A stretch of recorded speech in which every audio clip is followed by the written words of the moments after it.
को Indian navy day यानी भारतीय नौसेना दिवस के रूप में मनाया जाता है और इस नौसेना दिवस के मौके पर अपने अदम्य साहस और पराक्रम से देश को सुरक्षित बनाने वाले वीर नौसैनिकों को सादर नमन। नौसेना दिवस की ढेर सारी हार्दिक शुभकामनाएं आपको भी। भारत के वीर जवानों के अदम्य साहस को सलाम। दोस्तों, भारतीय नौसेना के एक अनोखे ऑपरेशन की दास्तान देखिए आप। जब इंडियन नेवी ने सर्जिकल स्ट्राइक की थी, पाकिस्तान का कराची पोर्ट पूरी तरह से थर्रा गया था। 4 दिसंबर 1971 को इंडियन नेवी ने ये ऑपरेशन ट्राइडेंट शुरू किया था और इस ऑपरेशन में भारतीय जवानों को कोई नुकसान नहीं हुआ था। अभी भी आगे भविष्य में 26 राफेल M, 3 स्कॉर्पियन सबमरीन, 96 जहाज समेत अगले 10 सालों में इंडियन नेवी को और मजबूत करने के लिए कई प्लान बनाए गए हैं। आगे मैं आपको बताऊंगा। भारतीय रक्षा मंत्रालय ने भी आज एक बड़ी डील की है। वहीं देश की राष्ट्रपति द्रौपदी मुर्मू भी आज उड़ीसा का दौरा करेगी, नौसेना दिवस समारोह में शामिल होगी, क्योंकि आज 4 दिसंबर को उड़ीसा के पूरी बीच पर भव्य आयोजन होगा। जल, थल और नभ में दिखेगा भारतीय सैनिकों का अदम्य साहस। चलिए दोस्तों, आगे बढ़ते हैं अपन खबरों में। देखिए, एक तो बेरोजगारी पर अच्छी रिपोर्ट सामने आ रही है कि बीते महीने नवंबर में बेरोजगारों की संख्या 34 लाख तक घटी है, लेकिन 5 लाख युवाओं को ही रोजगार मिल पाया। रिपोर्ट्स में कहा गया कि त्योहारी सीजन खत्म होने के बाद श्रम बाजार थोड़ा ठंडा पड़ गया और नवंबर में लाखों लोगों ने श्रम बाजार को भी छोड़ दिया था। भले ही देश में बेरोजगारी दर में कमी आई हो, लेकिन हालात अभी भी चिंताजनक हैं, तो सरकार को युवाओं को रोजगार देने के लिए नए कदम उठाने चाहिए। राइट, चलिए अगली खबर देखिए दोस्तों। संसद में एक बार फिर से अडानी और यूपी के संबल हिंसा मामले पर विपक्ष ने प्रदर्शन किया। हालांकि इस विरोध प्रदर्शन में सपा और टीएमसी शामिल नहीं हुए। कुछ कांग्रेस नेताओं के बयान पर काफी बवाल भी मच गया। अखिलेश यादव ने भी कहा कि चुनाव की वजह से संबल में हिंसा हुई, ये एक सोची समझी साजिश है। हालांकि कहीं न कहीं इंडिया गठबंधन में फूट दिख रही है, क्योंकि संसद में अडानी मुद्दे पर विपक्ष के प्रदर्शन में सपा और टीएमसी ने साथ नहीं दिया। इधर संसद में इंदिरा गांधी के नाम पर भी हंगामा हुआ। संबित पात्रा ने एक पुराने केस का भी जिक्र किया और वहीं संसद में विदेश मंत्री एस जयशंकर ने कहा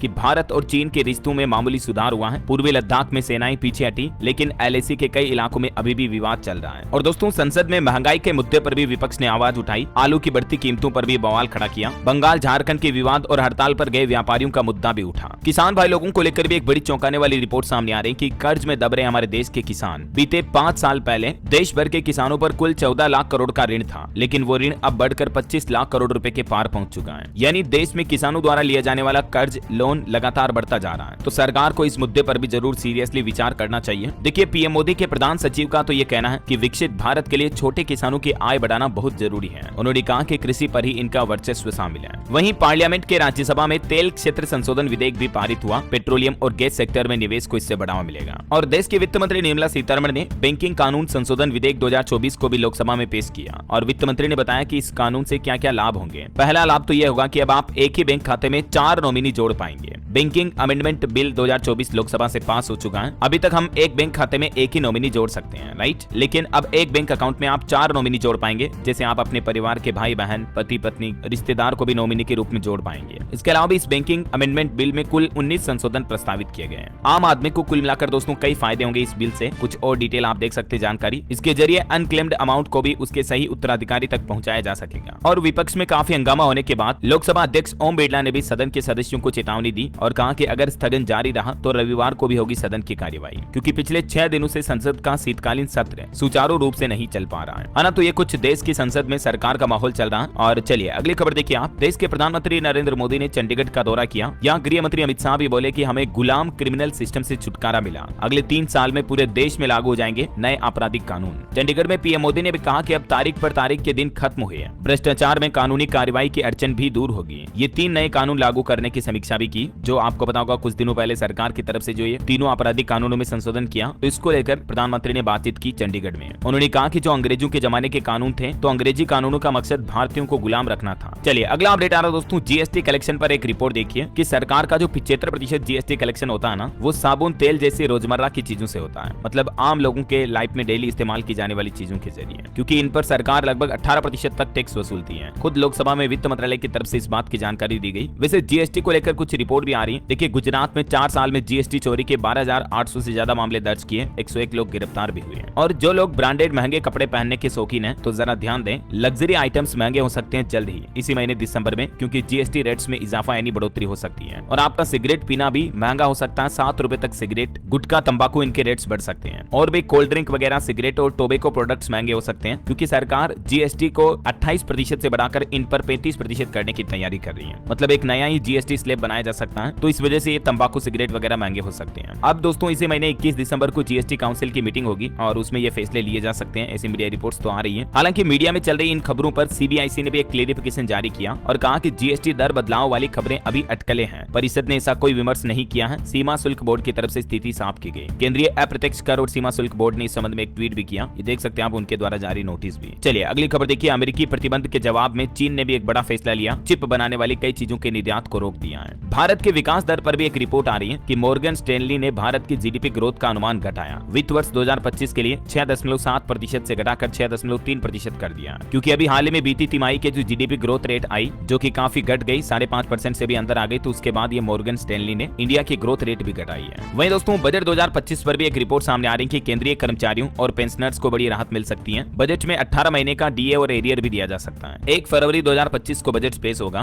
तो उस बजट में ये कुछ फैसले लिए जा सकते हैं। खबर है कि इनकम टैक्स में भी बड़े बदलाव की तैयारी की जा रही है। वित्त मंत्री के साथ इस संबंध में विचार विमर्श भी चल रहा है। चलिए दिल्ली में प्रदूषण पर अच्छी खबर आ रही है। ग्रेड 4 के प्रतिबंधों से जो श्रमिक प्रभावित हुए हैं उन्हें दिल्ली सरकार ने बड़ी राहत दी है और मुआवजे की घोषणा की है। दरअसल आपको पता होगा पिछले कुछ दिनों से दिल्ली सरकार ने वायु प्रदूषण के कारण निर्माण कार्यों पर जो रोक लगा रखी है, तो इस वजह से लगभग 90,000 से भी ज्यादा जो पंजीकृत श्रमिक हैं उनका कामकाज बंद पड़ा है, तो उनको बड़ी राहत दी है। और दिल्ली सरकार ने फैसला लिया ग्रेड 4 प्रतिबंधों के चलते बेरोजगार श्रमिकों को 8-8 हजार रुपए मुआवजे के रूप में दिए जाएंगे। आम आदमी पार्टी सरकार की तरफ से ये वाकई में अच्छा फैसला लिया है। वैसे प्रदूषण को रोकने के लिए दिल्ली में पहली बार दिल्ली ट्रैफिक पुलिस ने भी एनसीआर जिलों के डीसीपी संग एक टास्क फोर्स का भी गठन किया है, जिसका उद्देश्य है जो प्रतिबंधित वाहन है उनको दिल्ली सीमा तक पहुंचने से पहले ही रोकना और चालान काटना, ऐसा। और वहीं खबर देखिए आप, दिल्ली में एक बड़ी दुर्घटना भी हो गई। कपड़ा और फोम बनाने वाली एक फैक्ट्री में भीषण आग लगी, जिसके चलते कुछ गैस सिलेंडरों में भी धमाके हो गए और आसपास के मकानों में तक दरारें आ गई। दिल्ली के जोहरीपुर इलाके में यह बड़ा हादसा हुआ। वहीं दिल्ली में रोजगार पर भी एक अच्छी खबर आ रही है। जल्दी निकलने वाली है 15,000 वैकेंसी। चुनाव से पहले दिल्ली के एलजी वीके सक्सेना की तरफ से ये बड़ी घोषणा की गई है। उन्होंने कहा कि जल्द ही दिल्ली में 15,000 नए होमगार्ड्स की भर्ती की जाएगी। चलिए महाराष्ट्र की राजनीति के कुछ अपडेट देखिए दोस्तों। महाराष्ट्र में मुख्यमंत्री का नाम अब तक ऐलान फाइनल नहीं हुआ है, जबकि कल 5 दिसंबर को तो मुख्यमंत्री और दोनों डिप्टी सीएम को शपथ लेनी है और इस शपथ समारोह में पीएम मोदी के भी शामिल होने की उम्मीद है। लेकिन हैरानी की बात तो यह है कि अभी तक भी महाराष्ट्र में नए मुख्यमंत्री का चेहरा तय नहीं हो पाया है। खबर है कि फडणवीस मुख्यमंत्री हाउस में एकनाथ शिंदे से भी मिले। तकरीबन आधा घंटे तक बातचीत हुई। पर्यवेक्षक विजय रूपाणी भी मुंबई पहुंचे हैं और आज राज्यपाल के सामने सरकार बनाने का दावा पेश करेगा महायुति। देखते हैं आखिर मुख्यमंत्री के पद पर किसको बिठाया जाता है। अभी भी सस्पेंस तो बरकरार है। आज दोपहर 3:30 बजे राज्यपाल से मिलेंगे महायुति के नेता और सरकार बनाने का दावा पेश करेंगे। जहां एक तरफ महाराष्ट्र में चुनावी नतीजों के बाद अभी तक मुख्यमंत्री भी तय नहीं हो पाया, इधर झारखंड में तो सरकार भी बन गई और कल 5 दिसंबर को तो मंत्रिमंडल का भी विस्तार कर दिया जाएगा। कांग्रेस में सुलझा मंत्रियों का पेच भी। वैसे झारखंड के हेमंत सोरेन सरकार ने भी बड़ी खुशखबरी दी है। 11 दिसंबर को महिलाओं के खातों में आएंगे 2500 रुपए मैया सम्मान योजना के तहत। चलिए अगली खबर है